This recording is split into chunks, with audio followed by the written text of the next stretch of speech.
Mga kaibigan, magandang umaga po sa inyong lahat. Ito na naman po ang inyong paboritong talk show sa YouTube, Damdaming Bayan, no? Hashtag Walk with Dan, Unfiltered. Kung saan hindi kami nag-aatubili magsabi ng totoo kahit mahirap lunukin. Ako po si Lan, ang inyong hashtag Walk with Lan, inspired ng ating legend na si Lakay Deo Makalma na laging nagsasabing ang politika, hindi yun ang problema. Ang problema, yung mga politiko na akala nila tayo mga tanga. Ngayon, tayo'y mag-uusap tungkol sa isang napakalaking iskandalo na hindi na bago sa taong bayan. Pero parang hindi pa rin natututo ang mga publiko. Ang mga pangako ni Pangulong Bongbong Marcos sa pulis, hindi natupad sa mga pulis. Mga kababayan, kung ang pulis natin ay hindi pinoprotektahan ng gobyerno, katulad ng ginawa ni dating Pangulong Rodrigo Roa Duterte, paano pa kaya kayo? Clickbait ba ito? Hindi ito'y katotohanan, mga kaibigan. Back by facts mula sa SONA reports, budget documents, at social media outcry. Paunmanhin na lang kung magiging matagal ito. Ilang mga minuto tayong magsasama kasi hindi sapat ang ilang mga minuto o ilang segundo para i-expose ang lahat. Kung gusto mo ng quick hits, like at subscribe na. Hit that bell para hindi mo makaligtaan ang susunod na episode. Tara, simulan na natin mga kaibigan. Mga kadamdamin, simulan natin sa ugat. Si Bongbong Marcos, anak ng diktador na si Ferdinand Marcos Sr. na nangako ng bagong lipunan noong 1972. Pero ano ang nangyari? Martial law, korupsyon, at libo-libong nawawalang tao. Kabilang ang maraming pulis na ginamit na tool ng rehimen. Fast forward sa 2022 elections, si BBM nangako ng bagong Pilipinas. Sa pulis, specific purpose tayo mga kaibigan, no? Salary increase hanggang 56,000 monthly by 2025. Wow! Sana all. Better equipment, mental health support, at zero tolerance sa corruption. Sabi niya, sa SONA 2022, we will modernize the PNP para maging world-class force. Pero ano ang sabi ng facts? Ayon sa 2025, SONA recap ng Asia Society, walang konkretong benchmark sa policing reforms. Debt to GDP ratio pa nga, hindi nababa sa 60% target by 2025. Witty ba? Parang pangako ng lasing sa bar. Bukas, bayad ko na. Pero hanggang ngayon, October 19, 2025, walang lasing na naalala. Ayon sa Publicus Asia Survey 2023, bumaksak na ang trust sa admin dahil sa economic woes, rising inflation, joblessness. Para sa pulis, ang PNP modernization budget from 15 billion pesos in 2022 to slash sa 10 billion pesos this year per Rappler. Hindi natupad. At bakit? Kasi priority ang foreign trips. 1 billion budget, 1 billion pesos budget for Marcos Travels. Wow. Intellectual question tayo. Kung ang pulis natin na araw-araw nakikipaglaban sa krimen ay hindi pinapansin, paano tayo na simpleng mamamayan? Mag-comment naman kayo sa baba. Ano pinakamalaking pangako ni BBM na hindi natupad sa inyo? Like kung agree. Subscribe na para maging updated sa ganyang analysis mga kaibigan. Tuloy tayo sa meat ng usapan. Una, salary hike. Nangako si BBM ng 20,000 pesos increase by 2023. Full 56,000 pesos by 2025.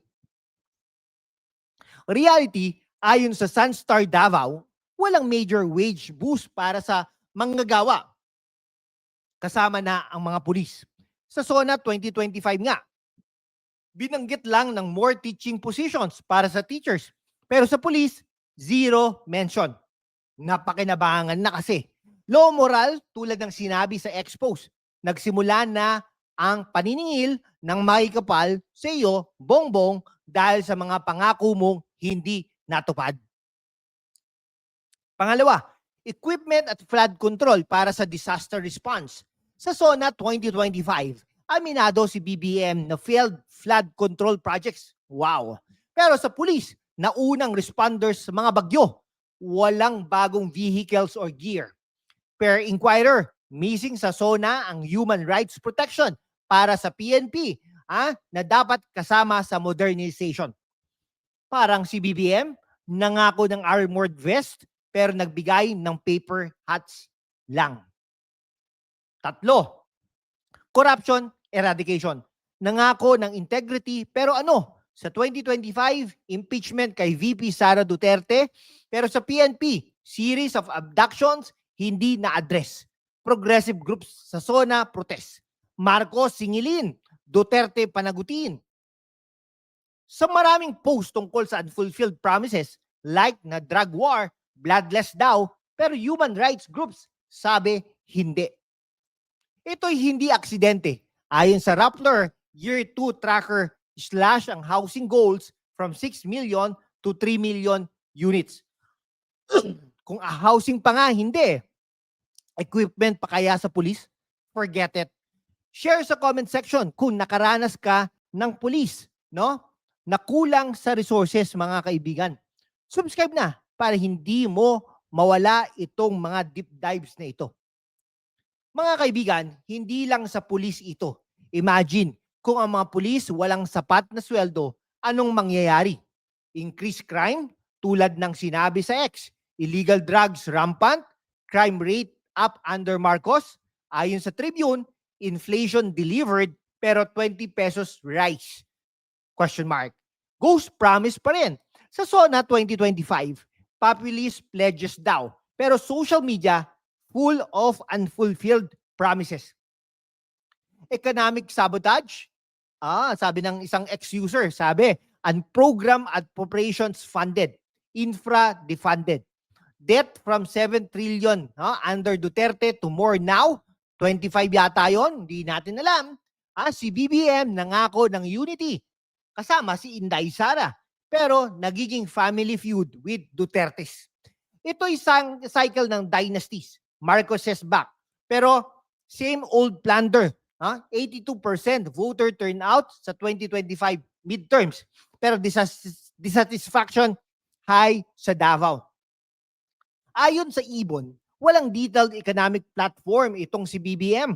Noong 2022 no? Kaya nga tayo ang nagsasabi, demand accountability. Like kung nakaka-relate, subscribe para sa more like this.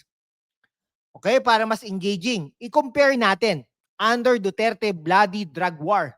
Walang accountability. Si BBM, bloodless promise, pero same issues. SONA 2022, end of contractualization, fight corruption, hindi na mention ulit. Parang diet na bukas magsisimula pero laging may party. Okay, sa X, maraming sayaw. Bongbong, Lenlen, inutil. Pero seryoso, lahat tayo victims. No resumption of peace talks. Anong say mo? DDS o Dilawan? Lahat ba pareho? Comment down below at subscribe para maging part ng conversation. Sa huli, mga kaibigan, mga kadamdamin, ang tanong, matutupad ba ito by 2028 o history repeats? Hindi ito'y bash lang, ito'y wake-up call. Demand natin transparency tulad ng ipinangako ni BBM sa 2025. Salamat sa ilang mga minuto na ito. Kung nakatulong, i-like, i-share at i-subscribe na. Hit that bell para sa next Marcos sa WPS. Panahon na ba ng totoong depensa? Mag-comment ng topics. Ingat kayo at remember, ang bayan, hindi ang politiko, ang tunay na boss. Magandang gabi, magandang umaga, magandang hapon, at mabuhay ang Pilipinas.